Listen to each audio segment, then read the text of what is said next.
முத்து சத்யா கிட்ட, நீ திருந்த மாட்டியாடா? சீதாவை பார்த்தல, டிகிரி வாங்கிட்டா. ஒழுங்கா அவனை விட்டுட்டு போயிடு. அவன் உன்னை மாட்டி விட்டுட்டு எஸ்கேப் ஆகிடுவான். சத்யா, யார் எப்படின்னு எனக்கு தெரியும், உங்கள் வேலையை நீங்கள் பாருங்கள். முத்து கிளம்புறாரு.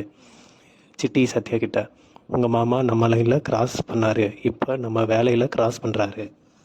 ஸ்ருதி சீதாவை ஹாஸ்பிட்டலில் பார்க்குறாங்க, gift தராங்க. இங்கே ப்ரெக்னன்சிக்கு மட்டும்தான் வருவாங்களான்னு கேட்குறாங்க. சீதா, நீங்களும் இங்கே வந்து தானே ஆகணும். ஸ்ருதி, நான்லாம் வரமாட்டேன், என்னால் வலி தாங்க முடியாது. சீதா, அப்போ குழந்தை எப்படி பெற்றுப்பீங்க? தள்ளி போடாதீங்க, அப்புறம் இயங்குவீங்க. ஸ்ருதி, நான் பெற்றுக்கலன்னு சொல்லலை, அதான் சரவகன்சி இருக்குல்ல. சீதா, இதுக்கு ரவி ஒத்துப்பாரா? ஸ்ருதி, அவன் என்ன ஒத்துக்கிறது?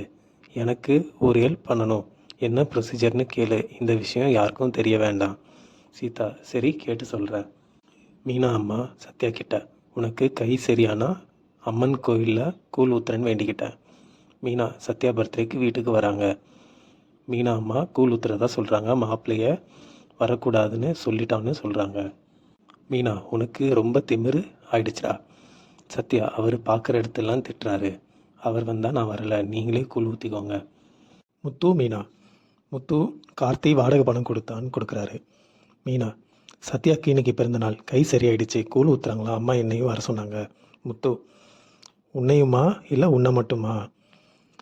சத்யா தானே நான் வரக்கூடாதுன்னு சொல்லியிருப்பான்.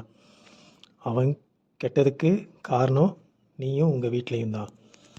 அவனுக்கு ஓவராக செல்லம் கொடுக்குறீங்க. இப்போவும் ஒரு ரவுடி பையலோட தான் சுற்றுறான். மீனா, அவன் தெரிஞ்சிட்டானே. முத்து, நீயே பயந்துட்டு தான் சொல்கிற. அவன் அந்த திருடனை விட்டுட்டு வரமாட்டான், அவனுக்கு திருத்து புட்டி தானே இருக்குது. நீ ஏன் அவனுக்காக போகணும்? மீனா, நான் எப்படி போகாமல் இருக்க முடியும்? முத்து, புருஷனுக்கு மரியாதை இருக்காத இடத்துல நீயும் போகாத. கோயிலில் மீனாக்கு வெயிட் பண்ணுறாங்க. சத்யா, அக்கா வரமாட்டா, அவரே வரக்கூடாதுன்னு சொல்லி இருக்கலாம். சீதா, அம்மா நீ ஃபோன் பண்ணி கேளுமா. ஃபோன் பண்ணுறாங்க. மீனா, நான் வரணுமாம்மா, நீயே பூஜை பண்ணிவிடு.